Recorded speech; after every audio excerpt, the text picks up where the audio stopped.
ಯಾವುದೇ ಕ್ಷಣದಲ್ಲಾದರೂ ಖಾತೆ ಹಂಚಿಕೆ ಸಾಧ್ಯತೆ, ಮತ್ತೆ ಅಸಮಾಧಾನ ಭುಗಿಲೇಳುವ ಭೀತಿ. ಹೈಕಮಾಂಡ್ ಜೊತೆ ಚರ್ಚೆಗೆ ಡಿಕೆಶಿ ನಿರ್ಧಾರ.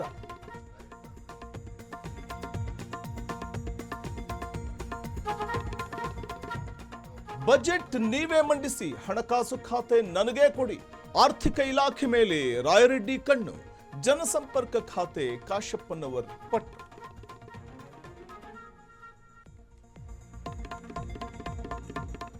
ನನ್ನೊಂದಿಗೆ ವಿಡಿಯೋ ಮಾಡಲು ಸಿದ್ಧರಾಗಿ, ಫ್ರೆಂಡ್ಸ್ಗೆ ನಮೋ ಮತ್ತೊಂದು ಸಂದೇಶ. ಕೈಮಗ್ಗದ ವಸ್ತು ಖರೀದಿಸಿ ವಿಡಿಯೋ ಹಾಕಲು ಮನವಿ.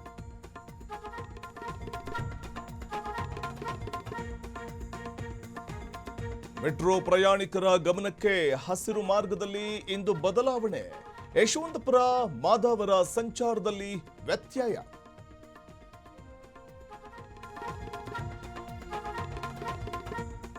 ಮಲೆನಾಡು ಕರಾವಳಿಯಲ್ಲಿ ಭಾರೀ ಮಳೆಯ ಎಚ್ಚರಿಕೆ. ಹವಾಮಾನ ಇಲಾಖೆಯಿಂದ ಯೆಲ್ಲೋ ಅಲರ್ಟ್ ಘೋಷಣೆ. ಬೆಂಗಳೂರಿನಲ್ಲೂ ಸುರಿಯಲಿದ್ದಾನೆ ವರುಣ.